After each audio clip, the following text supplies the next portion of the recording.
Tusogee sasa tunapokwenda kwa ajili ya kipindi hiki cha maombi, na hivyo tusimame wote tulioko hapa na wale walioko kule watulie tuweze kuomba.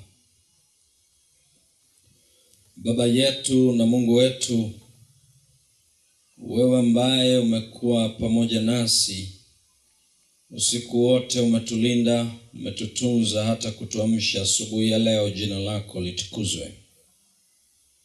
Masaa ya asubuhi tunahitaji tena kuisikia sauti yako ikisema nasi, lakini tunahitaji pia kuileta mioyo yetu kwako. Tunaomba Baba, kupitia maombi haya ya asubuhi, utupokee, katutoe mizigo yetu tuliyobeba, ili hatimaye kwa utukufu wa jina lako tukiri kukutana nawe, tukiri kutuliwa mizigo yetu mizito, lakini pia ukitusamehe dhambi na makosa, na ukituandaa kufaa kwa ajili ya uzima wa milele. Tumia mtumishi wako asubuhi ya leo kuzungumza nasi kwa namna ya pekee na kwa namna isiyokuwa ya kawaida ya kibinadamu. Roho wako Mtakatifu azungumze naye akisema nasi, katika jina la Yesu tumeomba na kuamini, amen. Muda huu ni mkaribishe mchungaji Lucas Sarayani kwa ajili ya kusema nasi. Pastor, karibu sana.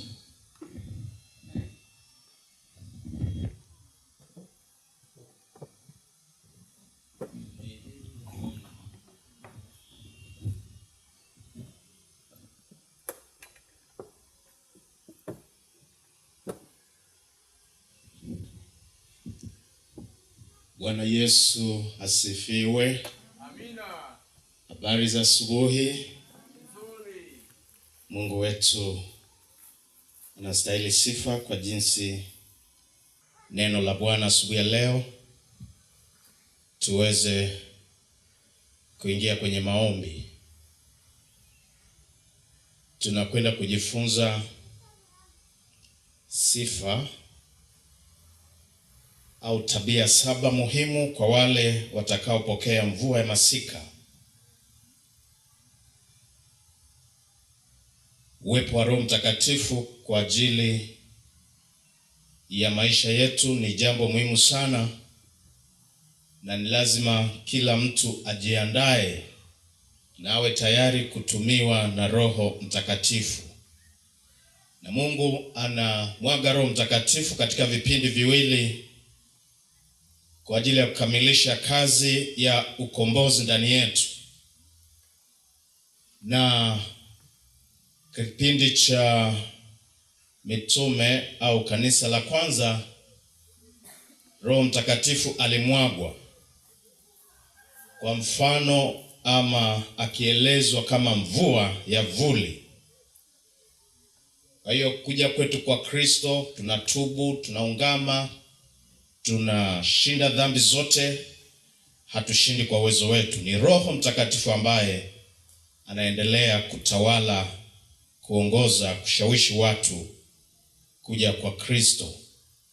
Kwa hiyo Roho aliyemwagwa kipindi kile hadi leo tunaye, na kila mtu anapaswa ashirikiane naye ili aweze kumsaidia kushinda dhambi zote. Na katika siku zetu, katika wakati wa mwisho, Roho Mtakatifu atamwagwa kwa watu wa Mungu kwa kiwango kikubwa sana. Anafananishwa na mvua ya masika, na ni vizuri tukajiandaa. Ni vizuri tunapotafuta Mungu katika kambi letu, tuweke mawazo yetu na tuweke jitihada zetu katika kujiandaa kwa wakati wetu kumwagiwa mvua ya masika. Na hizi ndizo sifa zinazotakiwa. Sifa ya kwanza, ili tuweze kumwagiwa mvua ya masika, ambaye ni Roho Mtakatifu atakaye kamilisha tabia zetu kiwango kwamba tusirudi tena dhambini, lakini atakaye tupatia uwezo mkubwa wa kwenda kutoa onyo la mwisho kwa dunia na kuleta watu kwa Kristo, Basi tabia ya kwanza ni watu walioangazwa.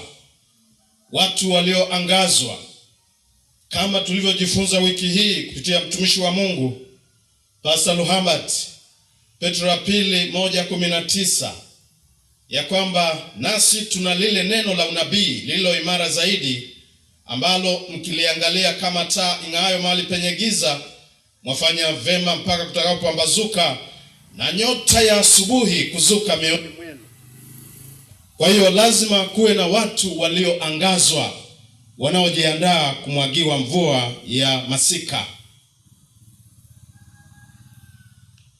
Dondoo moja katika Testimonies to Ministers kurasa 114 anasema, wakati vitabu vya Daniel na Ufunuo vitakapoeleweka vizuri, waumini watakuwa na uzoefu tofauti kabisa wa kidini. Lazima tuwe tayari kujifunza vitabu hivyo viwili vya unabii, Daniel na Ufunuo. Tutakuwa na watu walioangazwa katika makanisa yetu ambao wanajiandaa kumwagiwa mvua ya masika. Tusione kwamba vitabu ni vigumu, ni wakati wetu. Tunapaswa kujifunza vitabu hivyo, maana ni vya wakati wetu. Lakini sifa ya pili ya watu ambao watapokea mvua ya masika ni washindi wa dhambi. Washindi wa dhambi. Lazima tushinde kila dhambi. Lazima tushinde kila dhambi ambayo iko mbele yetu, na Roho Mtakatifu ambaye tulimpokea siku ya ubatizo na tumeendelea kuwa naye, Roho Mtakatifu wa vuli, atatusaidia kwa ajili ya kushinda kila dhambi, akituandaa kumwagiwa mvua ya masika. Kwa hiyo weka mawazo yako na niweke mawazo yangu katika mpango wa Mungu wa wokovu. Tumeitwa kukua, tumeitwa kushinda kila siku, na tushindi kwa uwezo wetu. Lazima tupokee nguvu ya Roho Mtakatifu ambaye alitusaidia kuja kwa Kristo siku ile ya ubatizo, mvua ya vuli. Kila siku tushinde dhambi ili tuweze kujiandaa kwa ajili ya siku zetu za mwisho kumwagiwa mvua ya masika. Kila dhambi lazima tuishinde. Waebrania 12 mstari wa kwanza pale, neno la Bwana linatuonyesha kwamba lazima tushinde kila dhambi inayotuzinga, kila dhambi inayotunyemelea, kila dhambi inayotaka kufunika, kuleta giza kwenye maisha yetu ya kiroho. Tunashinda kwa uwezo wa Kristo ndani yetu. Kwa hiyo tuweke mawazo yetu katika maisha ya ushindi. Mkristo anashinda kila siku. Mkristo anakuwa kila siku. Dhambi za maneno, matendo, mawazo, tunapata ushindi kupitia jina la Yesu ambaye tumemwamini. Tabia ya tatu ni watu wenye upendo. Upendo wa undugu, umoja na mshikamano. Watu hawa ambao wako kanisani wanapaswa kuonyesha upendo wa undugu, wanapaswa kuonyesha umoja na mshikamano, ili wajiandae kufunga historia ya dunia, na Roho Mtakatifu hata mwagwa kamwe wakati kuna tofauti na uchungu kati ya mtu na mwenzake. Kwa washiriki wa kanisa, wivu, husuda, dhambi za hisia na mazungumzo mabaya ni za shetani na vinakuwa vizuizi vya utendaji kazi wa Roho Mtakatifu. Shuhuda kwa Kanisa, gombo la 6, kurasa 42. Kwa hiyo lazima tuonyeshe upendo na umoja, mshikamano wa kweli kama viungo katika mwili wa Kristo, kama waumini ambao Yesu ametutoa huko duniani, kutoka kwenye makabila yetu, kutoka kwenye tamaduni mbalimbali, na jamii ipate kuona ya kwamba tumeshikamana, tuna upendo wa kweli. Tusiruhusu wivu, usuda, dhambi za hisia, mazungumzo mabaya, kwa sababu hayo shetani anatumia kuvunja umoja, na umoja ni silaha yetu kwa ajili ya utume, na ni umoja ambao Kristo aliuombea. Hebu tutafute hili katika kambi letu, na baada ya kambi letu tafuta kuwa na umoja na waumini wenzako. Tafuta kujitahidi kuondoa tofauti ambayo iko kati yako na mwenzako, ili kutengeneza njia ya kumwagiwa Roho Mtakatifu. Tabia ya 4 ya watu ambao watamwagiwa mvua ya masika ni watu wenye kuomba, watu wa maombi, watu wanaomtafuta Mungu kila siku kwa maombi. Na Yesu alizungumza hilo katika Luka 11 mstari wa 13. Ikiwa sisi tunajua kuwapa watoto wetu vipawa vyema, vitu vizuri, je, si zaidi Baba wa mbinguni hatazidi kuwapa Roho Mtakatifu hawa wamwombao? Hakuna kipawa ambacho Mungu anataka kuwapa watu wake zaidi ya Roho Mtakatifu. Ni zawadi bora Mungu anataka kutupatia, na maisha yetu yatakuwa yamekamilishwa kwa ajili ya uzima wa milele. Kwa hiyo tuombe kila siku. Omba maombi yako ya faraga, omba katika familia, omba katika vikundi, omba, shiriki mikutano ya maombi kanisani, maana ni fursa anazotumia Mungu kumwaga Roho Mtakatifu kwa ajili ya watoto wake. Tunapaswa kuomba kwa bidii kwa ajili ya kushuka kwa Roho Mtakatifu, kama wanafunzi walivyoomba siku ya Pentekosti. Ikiwa walimuhitaji hivyo kwa wakati ule, leo tunamuhitaji zaidi, maana tunafunga historia ya dunia. Tunamuhitaji Roho Mtakatifu zaidi, ili tuweze kwenda kutoa ujumbe wa mwisho kwa dunia, ujumbe wa rehema kwa wadhambi wenzetu ambao hawana matumaini. Kwa hiyo pasipo msaada wa Roho, juhudi zetu za kuwasilisha ukweli zitakuwa bure. Ellen G. White alieleza hivyo katika Review and Herald Agosti 25, 1896. Tunapaswa kuomba kwa bidii. Lazima kanisa liwe kanisa la maombi.